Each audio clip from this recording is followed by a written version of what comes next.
Hello, welcome to my Christian channel. Authentic Christianity, that is, not woke or liberal Christianity, but biblical Christianity. Today is regarded by some as D-Day, meaning Darwin Day, because on the 24th of November 1859, Charles Darwin published the first edition of his Origin of Species. The following statement is a challenge to Darwin, Richard Dawkins, and Sir David Attenborough. And because of the careful thinking behind this statement, I'm sorry, but I have to read it. So I will read it carefully, and I hope you will listen carefully. Please be patient, because this is of the utmost importance. Because in the current cultural and political situation in which the present government is pursuing its agenda, we should realize that fundamental to atheist Starmer's agenda is the theory of evolution. So please listen carefully to what I have to say. Some years ago, before he achieved his more recent celebrity status, I wrote to Dr. Richard Dawkins after one of his radio statements. I challenged his aggressively atheistic anti-creationism on strictly scientific grounds. First, I pointed out that the evolution hypothesis is contrary to the well-established second law of thermodynamics. According to the latter, empirically based theory, entropy tends to a maximum, or in short, everything is running down. As with physics, so with biology. Evidential genetic change suggests decreasing, not increasing complexity. Decay, not development, as in the case of non-reproducing hybrid mutations, for example, mules. Second, I pointed out that evolution cannot be demonstrated by an empirical method. Indeed, to achieve the status of a valid scientific theory, observable phenomena require repeated experimental testing before any data-based conclusions can be drawn.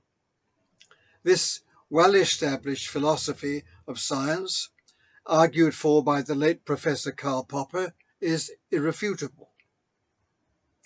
To be strictly scientific, the theory of evolution really demands the presence of scientific observers millions of years before such intelligent beings had evolved. The truth is that evolutionists arrive at their conclusions by speculative extrapolation. It is because they insist that the evolution process is imperceptibly slow that they require their multi-million-year timescale, for which there is no actual empirical evidence. Third, by observable data, presuppositions are active in assessing the nature and origins of the phenomena concerned. So when Richard Dawkins insists that facts are evaluated by reason rather than faith, as he assumes is the case with creationists, he is misrepresenting the debate. In opposing the creationist stance, he is voicing his own atheistic presuppositions, incorporating them into a dubious scientific methodology. Since a bona fide scientist who happens also to believe in creation is no less concerned with testable data rather than any other scientist, the disagreement is not about reason versus faith, but faith versus faith, and reason versus reason. In short, evolutionary scientific thinking is every bit faith-driven as creationist scientific thinking. Instead of giving me a reasoned response to these points, Oxford-based Dr. Dawkins could only attempt to discredit me by communicating with my doctoral thesis publisher, Oxford University Press, that I thought as I did. Clearly, the behaviour of an intelligent, cool-headed, objective scientist. As is now obvious from his books and TV documentaries, Richard Dawkins' fanatical anti-creationism is driven by atheistic rather than a strictly scientific agenda. Whatever fuming objections irrational Richard Dawkins raises against biblical creationism, his neo-Darwinianism requires a greater leap of faith than ever a creationist demands. Belief in intelligent design coexists consistently and comfortably with observable phenomena. Thus, when King David wrote, "Marvelous are your works," in Psalm 139, verse 14, he was probably thinking of creation in general, as well as the human body in particular, a world within a world. As far as the psalmist was concerned, it was self-evident that the heavens declared the glory of God, Psalm 19, verse 1, and that the earth is the Lord's, Psalm 24, verse 1. Like Moses in Genesis, David never argues for God's existence and creative activity. He assumes and asserts them. His limited awareness of the design and function of the body in the wider context of an ordered universe was sufficient to affirm the reality of God.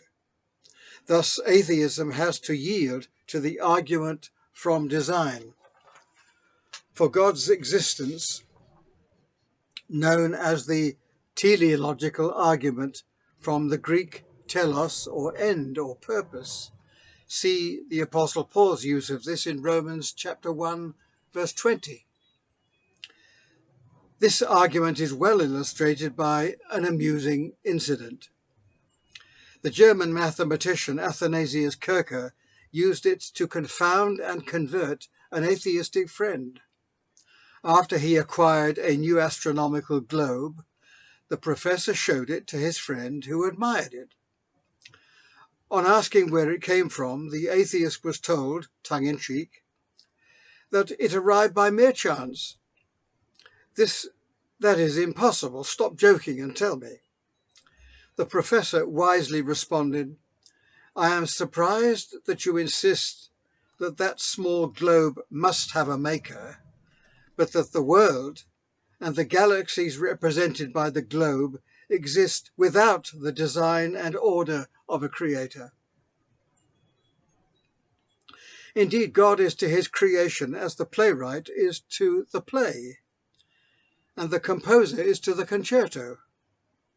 Thus David would dismiss both atheism and evolution without advocating a compromised atheistic evolution view maintained by some Christian thinkers today.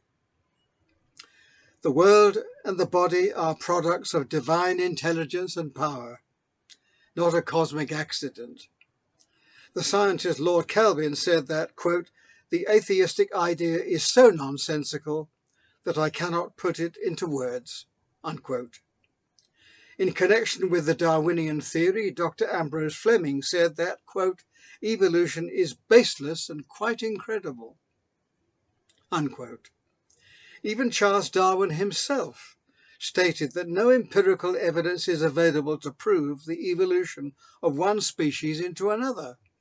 He even admitted that to suppose that the eye, with all its inimitable contrivances, could have been formed by natural selection seems, I freely confess, absurd in the highest degree.